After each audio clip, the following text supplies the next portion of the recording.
Hello guys, कैसे हैं आप सब। आज हम लोग बात करेंगे एक बहुत ही इंपॉर्टेंट टॉपिक जिसका नाम है एंडोमेट्रोसिस। ओबीजी की बहुत इंपॉर्टेंट टॉपिक है, इससे एक क्वेश्चन पक्का है। सबसे पहले हम ये समझते हैं एंडोमेट्रोसिस किसे बोलते हैं। एंडोमेट्रोसिस को हम एक्टोपिक एंडोमेट्रियम बोलते हैं। नॉर्मल मेंस्ट्रुएशन में क्या होता है, एंडोमेट्रियल ग्लैंड जो होती है वो एमसी के पीरियड में वो बाहर आ जाती है।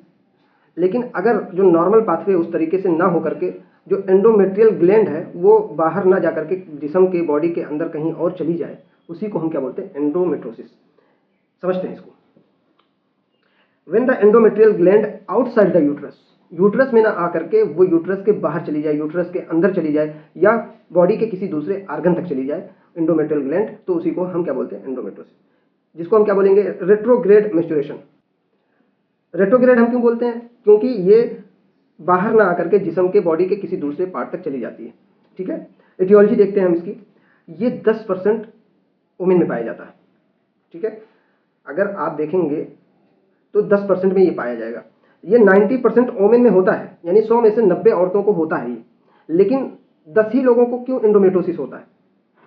ये जो रेट्रोग्रेड मेंस्ट्रुएशन 100 में से 90 वुमेन को होता है, लेकिन ये एंडोमेट्रोसिस की बीमारी जो है ये 10% में क्यों होता है, क्योंकि उसका रीज़न है, जब भी एंडोमेट्रियल ग्लैंड यूट्रस में ना जाकर के यूट्रस से बाहर चली जाए, यानी बॉडी के दूसरे किसी पार्ट तक चली जाए, तो हमारी बॉडी का जो इम्यून सिस्टम है उसको खा जाता है।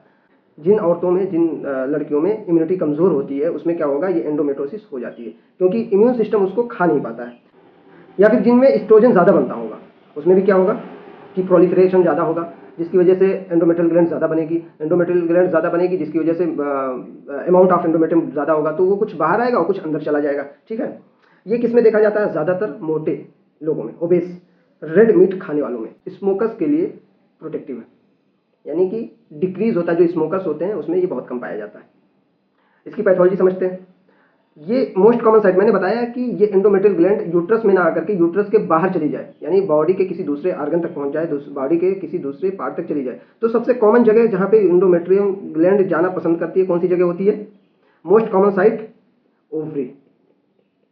ओवरी के पास चली जाती है एंडोमेट्रियल ग्लैंड। ठीक है, second most common, pouch of Douglas.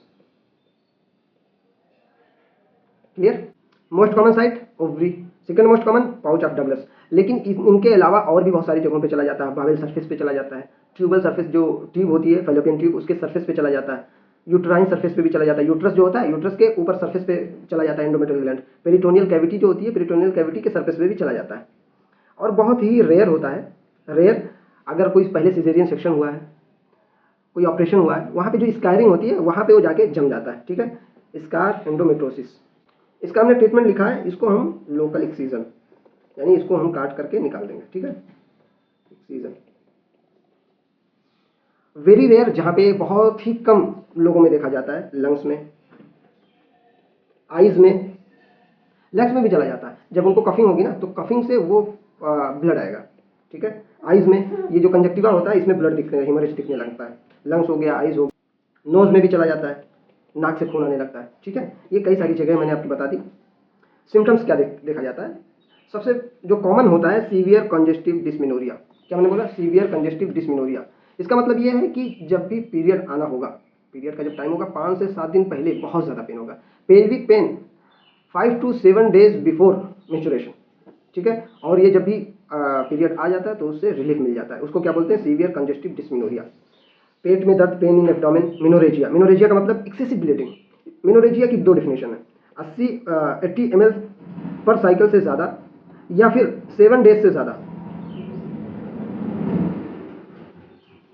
80 ml पर साइकिल से ज़्यादा या 7 days से ज़्यादा अगर मेंस्ट्रुएशन है तो उसको हम मिनोरेजिया बोलते हैं। इसकी वजह से एंडोमेट्रोसिस की वजह से इनफर्टिलिटी भी हो जाती है। आइए समझते हैं क्यों। अगर एंडोमेट्रोसिस हुई है तो पुअर क्वालिटी oocyte बनेगी, जिसकी वजह से एम्ब्रियो कैसा बनेगा, पुअर बनेगा।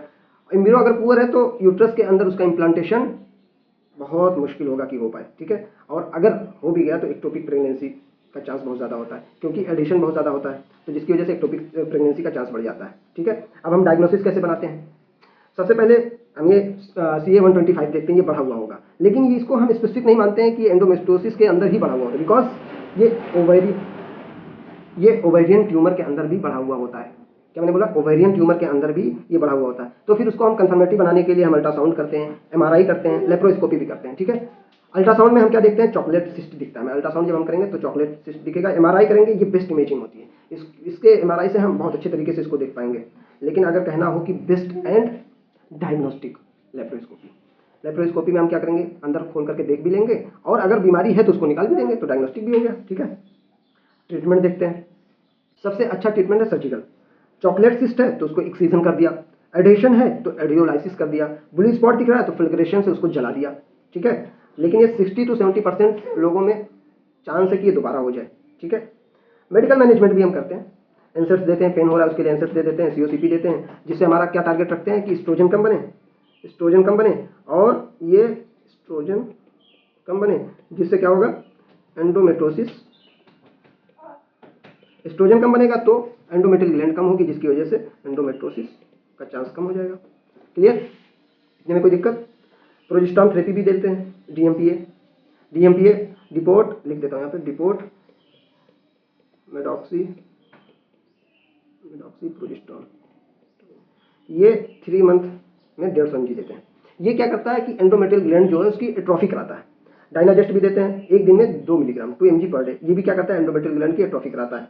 फिर एंड्रोजन भी देते हैं, एंटी एस्ट्रोजन एक्शन, ये क्या करता है, बहुत तेजी से एट्रोफी कराता है। कौन कौन सी 2 टेबलेट है, डेनाजॉल और गैस्ट्रिनोल, ठीक है, ये याद रखिएगा। ये एंड्रोजन तो जरूर से याद रखिएगा, इसकी जो बहुत सारी जगहों पे यूज होगा, डेनाजॉल और गैस्ट्रिनोल, ठीक है। डीएमपीए का भी इस्तेमाल कई जगहों पे है, वो हम आगे बताएंगे आपको। बेस्ट ड्रग फॉर एंडोमेट्रोसिस यहाँ लिखा हुआ है आपको, जीएनआरएच एनालॉग। इसमें 3 ड्रग है, ल्यूप्रोलिन, नेफ्रेलिन, गोसेरेलिन। आइए हम जीएनआरएच को अच्छे से समझ लेते हैं। जीएनआरएच एनालॉग हमारी बॉडी में हाइपोथैलेमस पिट्यूटरी ग्लैंड को कंट्रोल करता है। पिट्यूटरी ग्लैंड से एफएसएच, एलएच रिलीज होता है। एफएसएच से एस्ट्रोजन,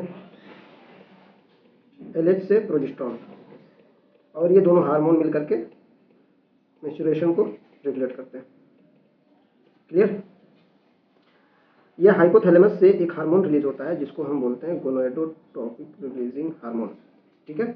ये 90 मिनट में एक बार रिलीज होता है, वंस इन 90 मिनट, ठीक है। यानी हाइपोथैलेमस से पिट्यूटरी ग्लैंड में एक हार्मोन रिलीज होगा जिसका नाम जीएनआरएच है, वो 90 मिनट में एक बार रिलीज होगा। जल्दी से समझते हैं इसको। लेकिन हम क्या करते हैं कि पिट्यूटरी ग्लैंड कितने मिनट में काम करती है, 90 मिनट में एक बार। लेकिन हम क्या करते हैं, इसी जीएनआरएच की तरह हम हार्मोन बना लेते हैं जिसको हम कहते हैं जीएनआरएच एनालॉग। वो क्या करते हैं, पिट्यूटरी ग्लैंड को लगातार देते रहते हैं, हर 1 सेकंड दे रहे हैं। उससे क्या होगा, पिट्यूटरी ग्लैंड एक वक्त ऐसा आएगा काम करना बंद कर देगी, ठीक है। जब ये काम करना बंद कर देगी, एफएसएच नहीं बनेगा, एलएच नहीं बनेगा, जिसकी वजह से एस्ट्रोजन नहीं होगा, प्रोजेस्टेरॉन नहीं होगा, जिसकी वजह से क्या होगा, एंडोमेट्रियल ग्लैंड नहीं बनेगी।